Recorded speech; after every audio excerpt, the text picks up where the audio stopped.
ചെറിയമ്പലത്തിൽ ഇരിക്കുന്നു. മാത്രമല്ല, ദാസേട്ടൻ വരേണ്ട സമയമായി. അദ്ദേഹം ഒരു കാറിൽ വന്നിറങ്ങുന്നു. 3 മക്കളെന്ന് വെച്ചാൽ ഒരു ബാറ്റും ഒക്കെ ആയിട്ട് വന്നിട്ട് റെക്കോർഡിംഗ് സഭാവിൻ്റെ സ്റ്റുഡിയോയുടെ കുറച്ച് സ്പേഷ്യസ് പിള്ളേർ ഇവിടെ വന്നിട്ട് ടെന്നീസ് കളി നടത്തുന്നു. പുള്ളി അവിടെ കളിച്ചോട്ടെ. പുള്ളി സ്റ്റുഡിയോയിൽ വന്ന് പാട്ട് പഠിക്കാൻ വേണ്ടി വരുന്നു. 1 മിനിറ്റ് കൊണ്ട് പുള്ളി ദാസേട്ടൻ പിന്നെ അറിയാമല്ലോ, ലോകത്ത് ഞാനിങ്ങനെ പാട്ട് പഠിക്കുന്ന ഒരു സിംഗറെ കണ്ടിട്ടില്ല. ഈ സമയത്ത് ഒരു ആൻറ്റി ക്ലൈമാക്സ് പോലെ പെട്ടെന്ന് വിജയ് യേശുദാസ് സ്റ്റുഡിയോയ്ക്കകത്തേക്ക് കയറി കളിക്കടയിൽ നിന്ന്. കൊച്ചു പയ്യനാ. അവൻ വന്നിട്ട് അവിടെ നിൽക്കുന്നു. ദാസേട്ടൻ ഇത് കണ്ടിട്ട് അവനെ വിളിക്കുന്നു. റെക്കോർഡിങ്ങിനിടയ്ക്ക് റെക്കോർഡിങ് ഫിനിഷാക്കുന്നില്ല. ജെറിക്കും അത്ഭുതം, എന്താ മോനെ അകത്തേക്ക് വിളിക്കുന്നത്. പക്ഷേ പുള്ളി വിളിച്ചിട്ട് പുള്ളിയോട് പറഞ്ഞു, പാട്. അദ്ദേഹത്തിൻ്റെ ആ ബേസ് വോയിസിൽ പാടൂ. ഇവൻ പാടുന്നില്ല. മടിച്ചു നിൽക്കുകയാണ്. ദാസേട്ടൻ ചൂടാവുന്നു, ഭയങ്കരമായിട്ട് ചൂടാവുന്നു. പുള്ളിക്ക് പെട്ടെന്നാണ് ഈ മൂഡ് ഇല്ലാതായി പോകുന്നു. അപ്പോൾ ജെറി പറഞ്ഞു, കുഴപ്പമായി, ദാസ് ആകെ ഒരുമാതിരി മൂഡ് ഔട്ട് ആവുന്നുണ്ട്, ഇന്ന് റെക്കോർഡിങ് നടക്കുമോ എന്ന് സംശയമാണ്. ദാസ് വയലൻ്റ് ആ രീതിയിലാണ് നിൽക്കുന്നത്. കുട്ടി അനുസരിക്കുന്നില്ല എന്നുള്ളതാണ് പുള്ളിയുടെ സംഭവം.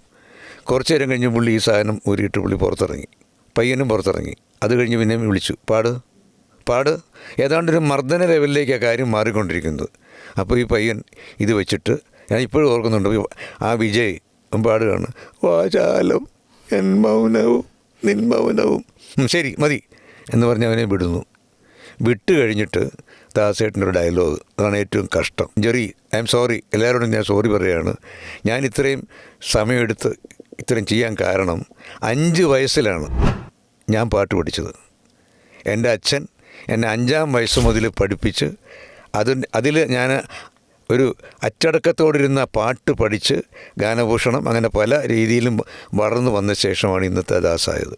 ഞാനൊരു മടിയും കാണിച്ചിട്ടില്ല. എൻ്റെ മകൻ അത് കാണിച്ചപ്പോൾ എനിക്ക് ഫീൽ ചെയ്തു.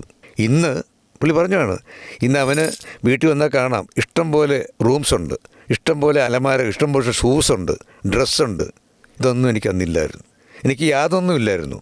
പക്ഷേ ഞാനന്ന് സ്ട്രിക്റ്റായിട്ട് പഠിച്ചു.